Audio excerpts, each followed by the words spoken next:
The of satellites begins with the father of gravity himself, Isaac Newton, in the first published mathematical study of the possibility of an artificial satellite in Newton's cannonball, a thought experiment in a treatise of the system of the world by Isaac Newton in 1687. From there on, the idea of exploring the galaxy through a satellite was used in literary works.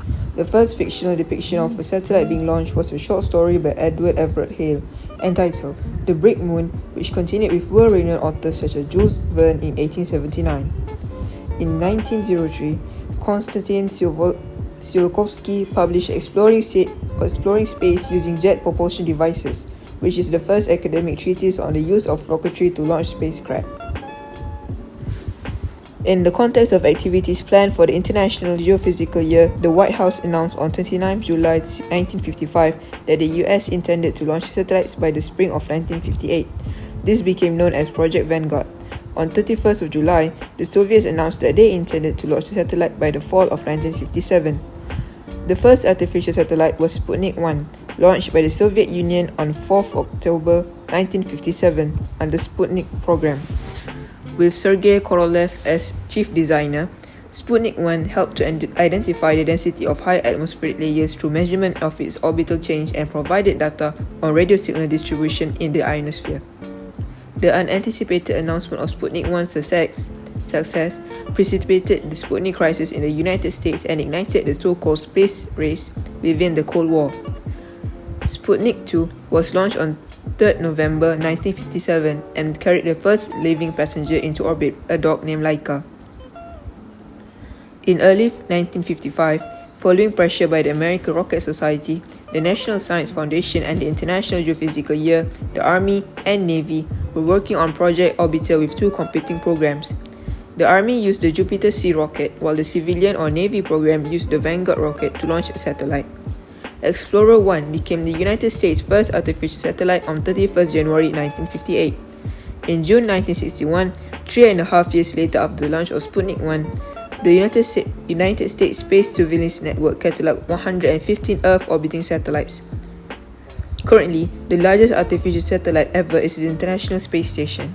Types of satellites. Astronomical satellites are satellites used for observation of distant planets, galaxies, and other outer space objects. Biosatellites are satellites designed to carry living organisms, generally for scientific experimentation. Communication satellites are satellites stationed in space for the purpose of telecommunications. Modern communication satellites typically use geosynchronous orbits, molniya orbits, or low Earth orbits. Earth observation satellites are satellites intended for non-military uses such as environmental monitoring, meteorology, map-making, etc. Navigation satellites are satellites which use radio time signals transmitted to enable mobile receivers on the ground to determine their exact location. The relatively clear line of sight between the satellites and receivers on the ground, combined with ever-improving electronics, allows satellite navigation systems to measure location to accuracies on the order of a few meters in real time. Killer satellites are satellites that are designed to destroy enemy warheads, satellites, and other space assets. Crewed spacecraft or spaceships are large satellites able to put humans into and beyond an orbit and return them to Earth. The lunar module of the US Apollo program was an exception in that it did not have the capability of returning human occupants to Earth. Spacecraft, including space planes or reusable systems, have major propulsion or landing facilities. They can be used as transport to and from the orbital stations. Miniaturized satellites are satellites of unusually low masses and small sizes. New classifications are used to categorize these satellites. Mini satellite 500 to 10,000 to 1,000 kg, microsatellite below 100 kg, and nanosatellite below 10 kg. Reconnaissance satellites are Earth observation satellite or communication satellites deployed for military or intelligence applications. Very little is known about the full power of these satellites, as governments who operate them usually keep information pertaining to their reconnaissance satellites classified. Recovery satellites are satellites that provide a recovery of reconnaissance, biological, space production, and other payloads from orbit to Earth. Space-based solar power satellites are proposed satellites that will collect energy from sunlight and transmit it for use on Earth or other places. Space stations are artificial orbital structures that are designed for human beings to live on in outer space. A space station is distinguished from other crewed spacecraft by its lack of major propulsion or landing facilities. Space stations are designed for medium-term living in orbit for periods of weeks, months, or even years. Tether satellites are satellites which are connected to another satellite by a thin cable called a tether. Weather satellites are primarily used to monitor Earth's weather and climate. Satellites are man-made objects put into orbit. They often affect our lives without our realizing it. They make us safer, provide modern conveniences, and broadcast entertainment. Here are some of the jobs satellites do. Television. Satellites send television signals directly to homes, but they also are the backbone of cable and network TV. These satellites send signals from a central station that generates programming to smaller stations that send the signals locally via cables or the airwaves. At the C news broadcast, whether live reporting on a vote at the Capitol or from the scene of a traffic accident, are sent from the field to the studio via satellite too. Telephones. Satellites provide in-flight phone connections on airplanes and are often the main conduit of voice communication for rural areas and areas where phone lines are damaged after disaster. Satellites also provide the primary timing source for cell phones and pagers.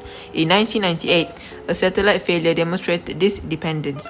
It temporarily silenced 80% of the pagers in the United States. National Public Radio was not able to distribute its broadcast to affiliates and broadcasted only via its website.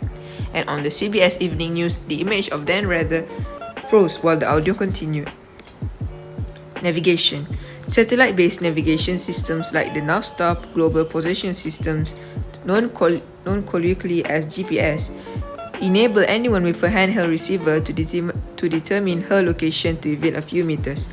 GPS locators are increasingly included in car direction services and allow car share services like Zipcar to locate their cars.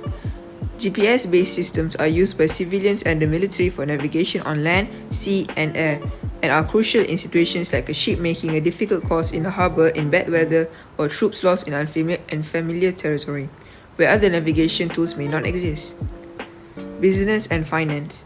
Communication satellites have the ability to rapidly communicate between a number of widely dispersed locations. This is an important tool allowing big manufacturing companies and department stores to perform inventory management, provide instant credit card authorization, and automated teller banking services to even small towns, pay at the pump gas at freeway gas stations, and video conferencing for internal corporations. Weather. Satellites provide meteorologists with the ability to see weather on a global scale, allowing them to follow the effects of phenomena like volcanic eruptions and burning gas and oil fields, to the development of large systems like hurricanes and El Nino. Climate and environmental monitoring. Satellites are some of the best sources of data for climate change research. Satellites monitor ocean temperatures and prevailing currents. Data acquired by satellite-borne radars were able to show sea levels have been rising by 3 millimeters a year over the last decade. Imaging satellites can measure the changing size of glaciers, which is difficult to do from the ground due to the remoteness and darkness of the polar regions. Satellites can determine long-term patterns of rainfall, vegetation cover, and emissions of greenhouse gases. Safety. Earth observation satellites can monitor ocean and wind currents as well as the extent of forest fires, oil spills, and airborne pollution. Together, this information helps organize emergency responders and environmental cleanup. Satellites can take the search and rescue for people in distress in remote regions. Distress radio beacons directly linked to a search and rescue satellite can lead rescuers quickly and accurately to a land, sea, or air emergency location. Land stewardship. Satellites can detect underground water and mineral sources, monitor the transfer of nutrients and contaminants from land into waterways, and measure land and water temperatures. The growth of algae in seas and the erosion of topsoil from land. They can efficiently monitor large-scale infrastructure, for example, fuel pipelines that need to be checked for leaks, which would require enormous hours of land or air-based inspection. Imaging satellites provide high-resolution data of almost the entire landmass on Earth. Such data used to be a closely guarded military capability, but now nearly anyone with an internet connection can find his house using Google Earth. Development. Satellites are increasingly important to the developing world. For a country like India, with populations separated by rough terrain and different languages, communication satellites provide remote population access to education and to medical expertise that would otherwise not reach them. Earth observation satellites are also developing countries also allow developing countries to practice informed resource management and relief agencies to follow refugee population migrations. Space science. Before the space age, astrophysics were limited to studying the universe via ground-based telescopes, and so could only use information from the parts of the electromagnetic spectrum that penetrate the Earth's atmosphere. Many of the most interesting phenomena are best studied at frequencies that are best or only accessible from space. Satellite telescopes have been critical to understanding phenomena like pulsars and black holes, as well as measuring the age of the universe.